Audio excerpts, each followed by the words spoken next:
Hello, everyone. It was pretty much another bad day in the overall stock market. I know some of the indexes closed green today, with the Dow Jones Industrial Average up 0.30, the New York Stock Exchange up 0.22%, and what was the S&P 500 up 0.12%. But as you can see, Nasdaq was down 0.59%. You can see that while volume wasn't higher than the day before, it was well above average, and the Russell 2000 once again just continues to look terrible, hitting more new lows. Now, I just checked out a Russell 2000 chart on Finviz, and it shows that it's not hitting new August lows.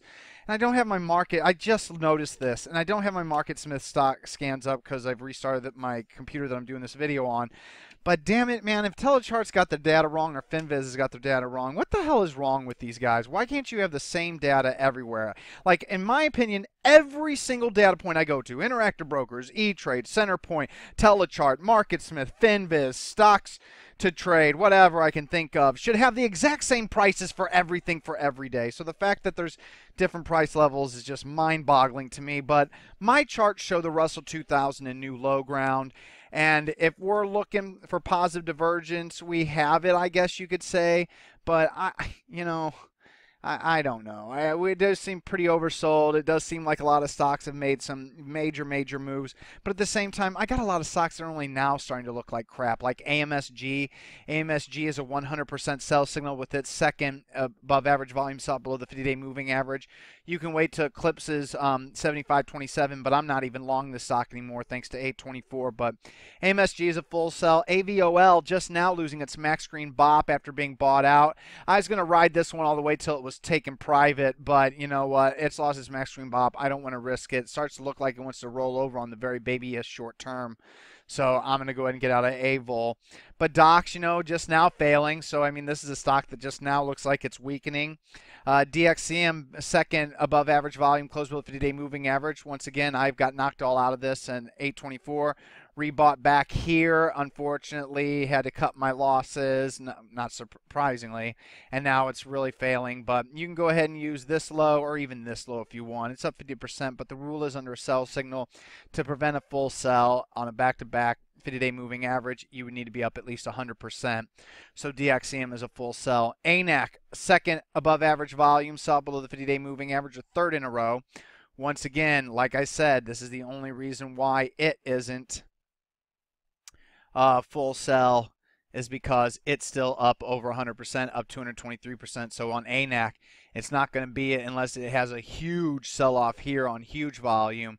And even then, we would be using the low day of whenever that sell-off date would come. But the 200-day moving average is the final line in the sand for this one. But ABMD, another 50%. This is actually its first 50% sell with the close below the 50-day moving average. I was taken out of all of it because I raised my stop all the way to 88.01. Close or move below it intraday, so I am all out of ABMD, but ABMD is still technically a hold on an end-of-day basis. Then TRCH failed half my sell stops at 196, still holding at 185. If this thing even trades down, if this thing trades to 184, I will be all out of TRCH. But that was a speculative position. I mean, I really don't care about that one. It was so tiny. And PLPM, same thing, full failure. Already got knocked out of all of it with this, intraday move here, but now we have an official failure on an end-of-day basis. But basically, when you look at some of those recent failures, you can see that there's a ways to go. Facebook, it's got quite a ways that it could technically fall, before it gets below its 200-day moving average. Apple's only now starting to roll over, so this looks ugly on a super short term.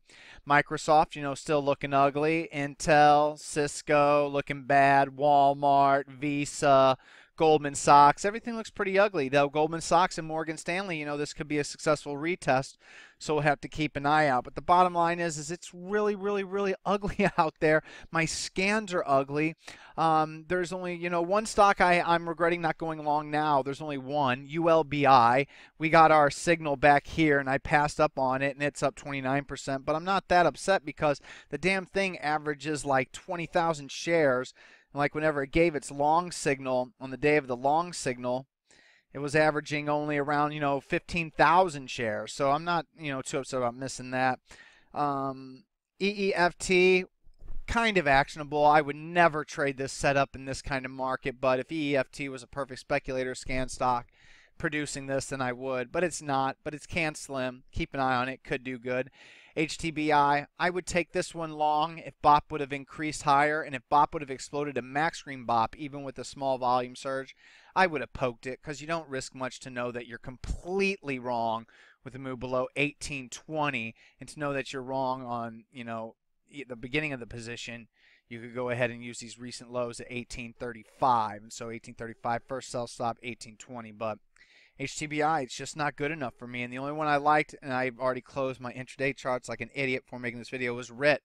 RIT was an earnings winner, did good this morning, pulled back far, but held its support into the end of the day, and near the close started to rally off strong support. Once again, these continue to be the only stocks in play. Earnings winners.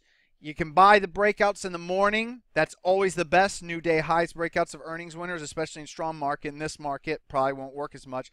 But if there's an earnings winner, it rallies and pulls back and then bases out through the day, and it finds support at clear support levels and is holding them.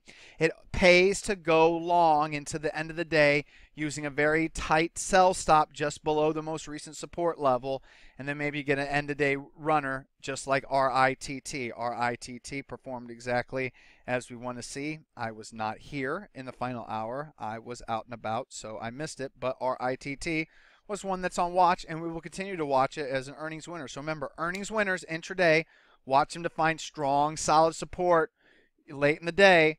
You buy them at support, cut loss below support, and then you want it to rally into the end of the day. If no rally end of the day, your thesis is broken. You get out. You cut your losses and/or leave break even. But the bottom line is, if you're not moving intraday, there really isn't much that I can tell you to do, because on the end of day basis, once again, no new signals, nothing even close on the long or short side.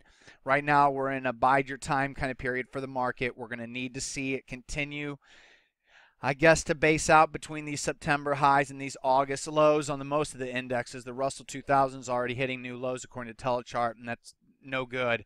But, I would expect that we're getting pretty oversold. What is it? The Russell 2000 is down 8 days in a row for the first time in like 9 years, I think it is. I think that's what I read. I could be easily wrong. It was like a quick read I saw on the internet.